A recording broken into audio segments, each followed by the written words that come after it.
La lectura que hoy hicimos de Mateo capítulo 4 habla acerca de la tentación de Jesús, ¿verdad? Y el texto es muy claro. Jesús fue llevado por el Espíritu al desierto para ser tentado por el diablo. ¿Y esto cuándo ocurrió? Ocurrió cuando Jesús fue bautizado, cuando Jesús subió del agua. Y ocurrió también cuando Jesús fue ungido como el Mesías. Si se dan cuenta, hermanos, en Mateo capítulo 3, en los versos 11 al 17, Jesús estaba en el Jordán, fue bautizado, y ahí mismo los cielos fueron abiertos, el Padre habló y el Espíritu Santo actuó. Lo que ocurrió fue una presentación pública acerca de quién es Jesús. Mi Hijo amado en quien tengo complacencia. El Padre habló. Él es mi Hijo. Y luego lo que ocurrió fue que ese Hijo de Dios fue ungido. Porque el Mesías significa ungido. Y el Espíritu Santo posó sobre él en forma de paloma. Hay una presentación pública y un ungimiento. Es el inicio del ministerio de Jesús. Imagínense esta escena tan preciosa, porque el Padre lo presenta como su Hijo, pero también lo unge para que lleve a cabo su obra como el Mesías. Ahí comenzó todo. Pero ya viene entonces el tema de la tentación. El espíritu que lo ungió lo llevó al desierto para ser tentado por el diablo.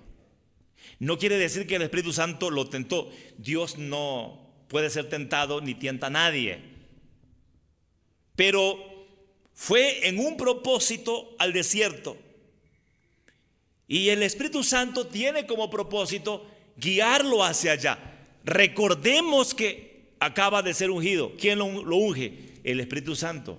Entonces, ¿quién lo guía? ¿Quién lo dirige en la voluntad de Dios, en el deseo de Dios? El Espíritu Santo. Y lo lleva al desierto. Y ahí Jesús fue tentado. El tema de hoy, hermanos: Cristo venció las tentaciones de Satanás.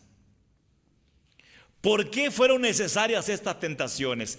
¿Por qué ocurrió esto así? Veamos la enseñanza número 1 de acuerdo a lo que vemos en el texto bíblico.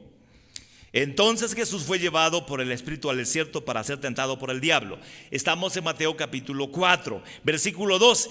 Y después de haber ayunado 40 días y 40 noches, tuvo hambre.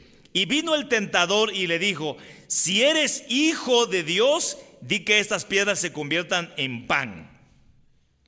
¿Y cuál fue la respuesta de Jesús? Escrito está: no solo de pan vivirá el hombre, sino de toda palabra que sale de la boca de Dios. Citó a Deuteronomio.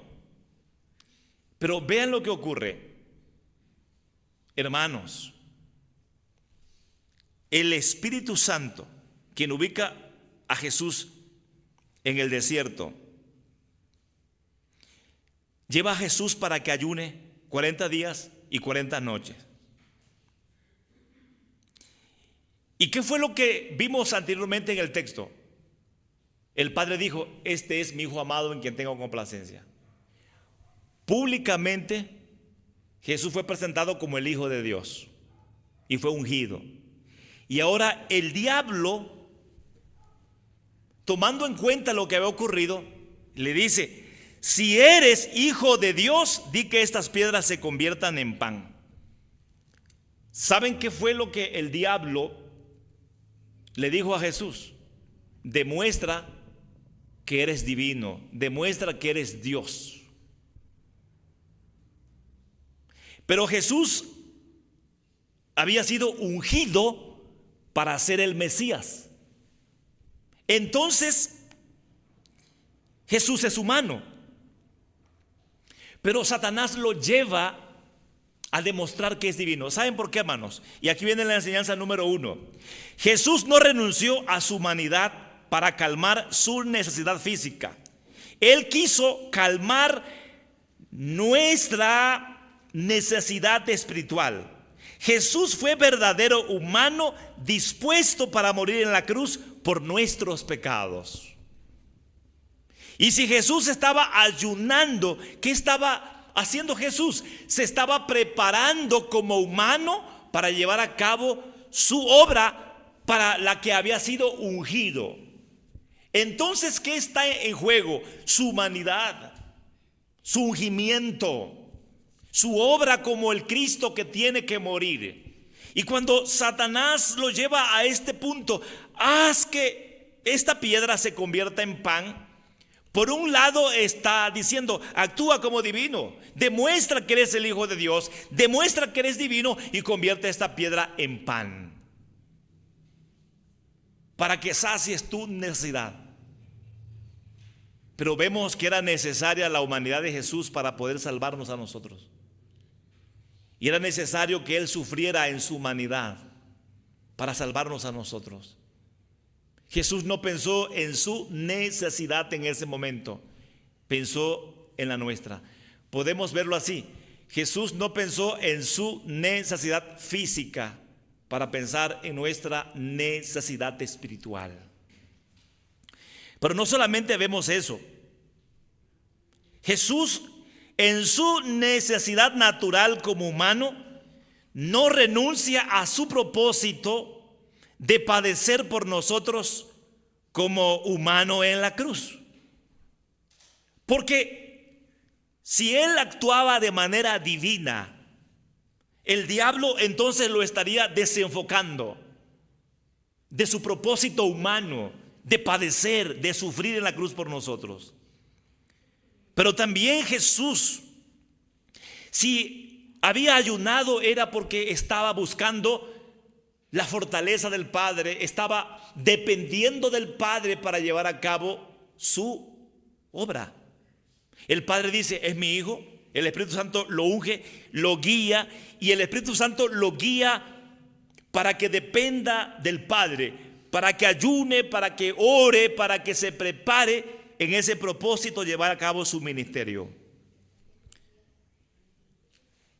Para nosotros aquí, hermanos, hay una enseñanza. Claro, la enseñanza principal es esta: Cristo no renuncia a su humanidad.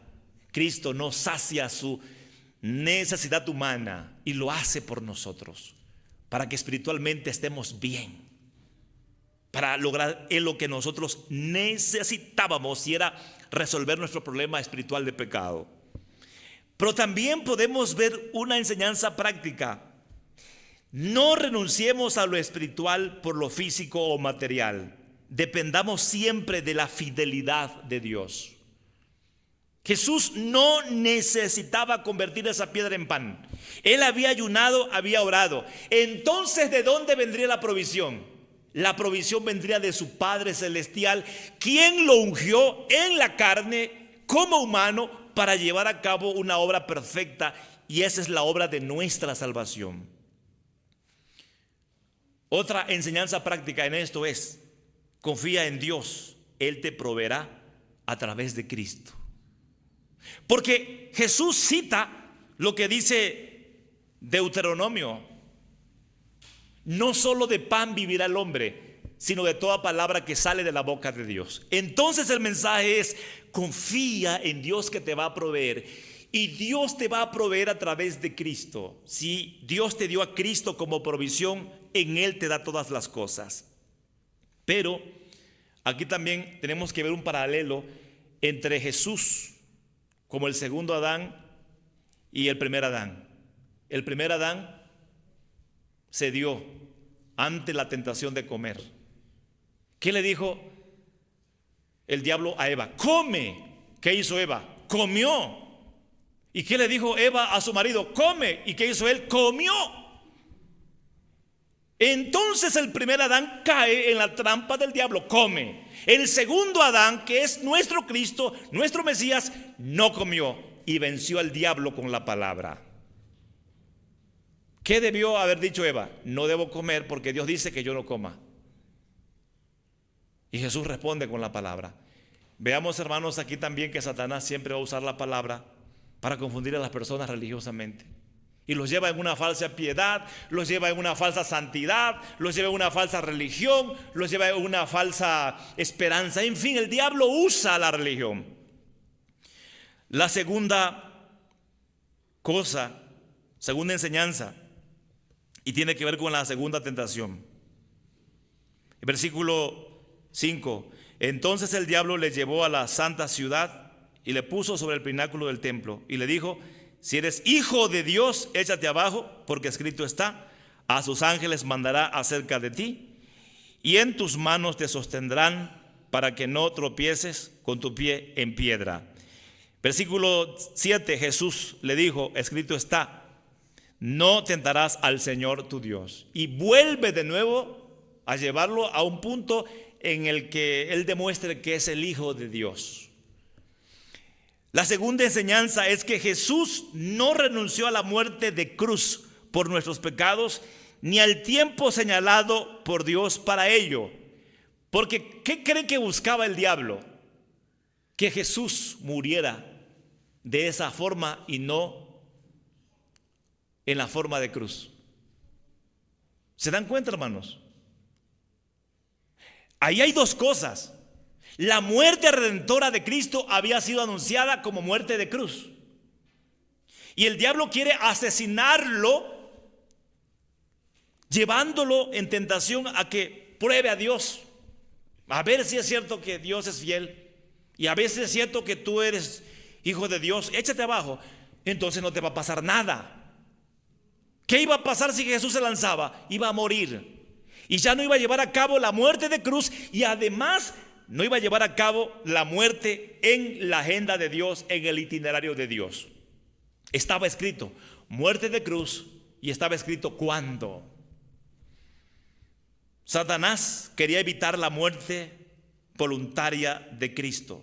Esa muerte voluntaria y sustituta de Cristo en la cruz por nuestros pecados. Imagínense que si estaba dicho que la muerte de Cristo iba a ser sustituta, es decir, Él iba a tomar nuestro lugar, y tomando nuestro lugar con nuestro pecado nos salvaría. Ahora un Jesús, un Mesías que se deja caer del pináculo del templo, de lo más alto, y muere no siendo nuestro sustituto, sería un fracaso.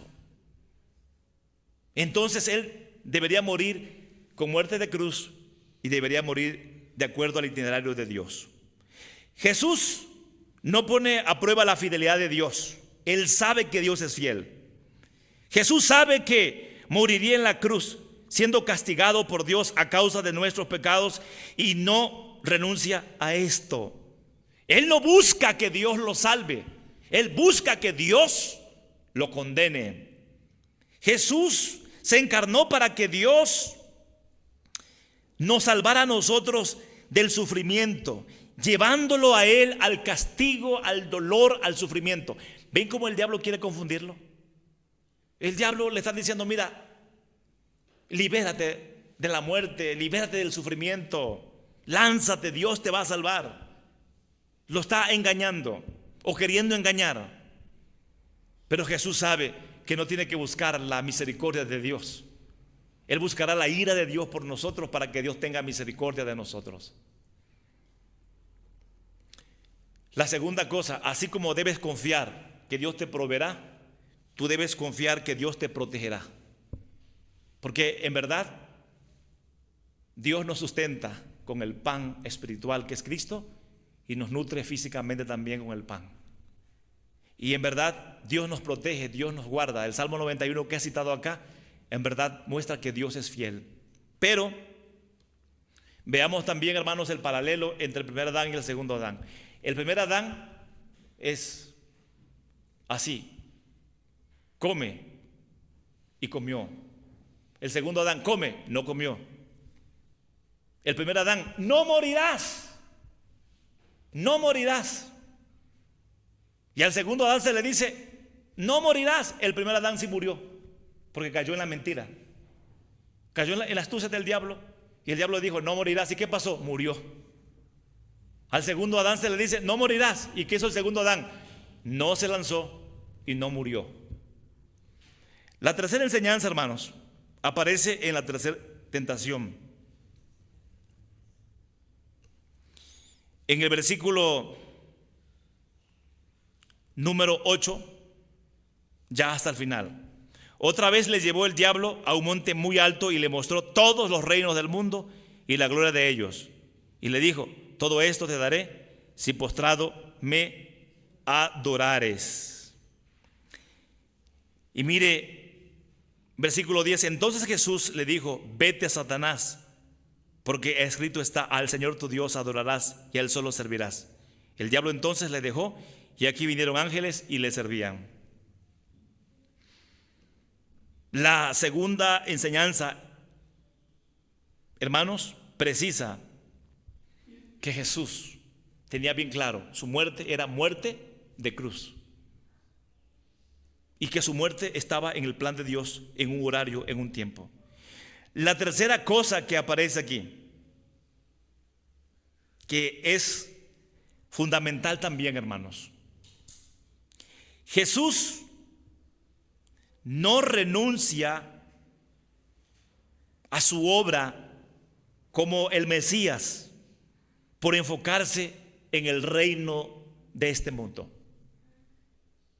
Es más, Él se había despojado de su gloria. Se despojó de su gloria y lo hizo para darnos a nosotros la bendición de la gloria celestial. Contundentemente, categóricamente podemos decir, Jesús renunció a la gloria terrenal por la cruz para salvarnos de nuestra pobreza y esclavitud espiritual y así llevarnos a la gloria de Dios. Él no tomó la gloria de este mundo para que nosotros podamos tomar la gloria de Dios, la gloria del cielo. Si Cristo hubiese tomado la gloria de este mundo, entonces no hubiese estado dispuesto a morir como un esclavo, como un siervo en la cruz. Y si Él toma la gloria de este mundo, porque eso el diablo quería, que tomara la gloria de este mundo para que nosotros no tuviésemos acceso a la gloria de Dios. Pero Él renunció a la gloria de este mundo, se hizo pobre, se hizo esclavo, se hizo siervo, para que tú hoy seas rico, para que no seas más pobre, para que no seas más esclavo. Cristo lo hizo así, despreció la gloria de este mundo para llevarte a ti a la gloria de Dios a través de su cruz. Así que Jesús no dejó de adorar a Dios por la gloria de este mundo. Él adoró a Dios aunque tuvo que pasar por el proceso difícil de la cruz. De hecho, el tomar la cruz es adorar a Dios porque Dios le había dado esa misión, tomar la cruz en un estado de pobreza, en un estado de bajeza, en miseria, en dolor, tomar la cruz para que nosotros pudiéramos participar de la gloria. Jesús se hizo pobre y esclavo para que nosotros fuéramos enriquecidos con toda riqueza celestial y espiritual. Jesús despreció la gloria de este mundo por la gloria eterna mediante la cruz. Por eso Filipenses capítulo 2 dice que habiendo despojadose a sí mismo, haciéndose obediente, haciéndose siervo, esclavo, aceptó obedientemente la cruz y luego la conclusión es, por lo cual Dios lo exaltó hasta lo sumo y le dio un nombre que es sobre todo nombre, para que en ese nombre se doble toda rodilla de los que están en el cielo y en la tierra y toda lengua confiese que Jesucristo es el Señor para gloria de Dios el Padre. ¿Cómo tomó Cristo la gloria? Tomando la cruz. ¿Cómo nosotros debemos tomar la gloria? Tomando la cruz, tomando su cruz. Por eso tendríamos, hermanos, que pensar en algo práctico. Confía en la promesa que Dios te ofrece de su reino por medio de la muerte de Cristo y adórale como el único y soberano Dios. No vivas para lo pasajero, no vivas para este mundo, vive para la gloria de Dios en Cristo y disfrutarás de lo celestial y eterno, de aquello glorioso, de aquello que permanece. No dejes de darle la gloria a Dios por enfocarte en lo vano de este mundo. Esa es una lección práctica, porque algunas veces tomamos la gloria de este mundo y despreciamos la gloria de Dios. Nuestra ciudad no está en este mundo, sino que está en los cielos. Pero también, mi amado hermano, mi amada hermana, si tú quieres participar de verdad de la gloria de Dios, del reino de Dios, tienes que aceptar a Cristo, porque Él te trajo ese reino. ¿Y cómo te lo trajo? Despreciando el reino de este mundo, tomando la pobreza, tomando la bajeza, tomando la cruz, para que hoy tú puedas tomar de esa manera el reino de Dios. Así que pensemos en esto. Al final, ¿qué le dijo el diablo al primer Adán y a Eva? Come, serás como Dios. Serás como Dios. O sea, tendrás gloria, dominio, reino. ¿Y qué le dijo el diablo al segundo Adán? Todo esto te voy a dar, mira, serás glorioso. El primer Adán dijo, yo quiero ser glorioso como Dios. Y perdió todo. El segundo Adán dijo, no, hay que adorar a Dios. El primer Adán tuvo que haber dicho, no, yo debo estar sujeto a Dios y debo adorarlo. Él no quiso estar sujeto, quiso ser como Dios. Y el segundo Adán dijo, a tu Dios adorarás y a Él solo servirás. ¿Esto qué quiere decir? Que la victoria de Cristo fue nuestra victoria. El primer Adán cayó ante el diablo y la raza humana fracasó. El segundo Adán venció al diablo y en él tenemos la victoria sobre Satanás. Y por eso, en la experiencia de esa victoria, tenemos la salvación y la vida eterna por medio de Cristo. Pongamos nuestra confianza en Él.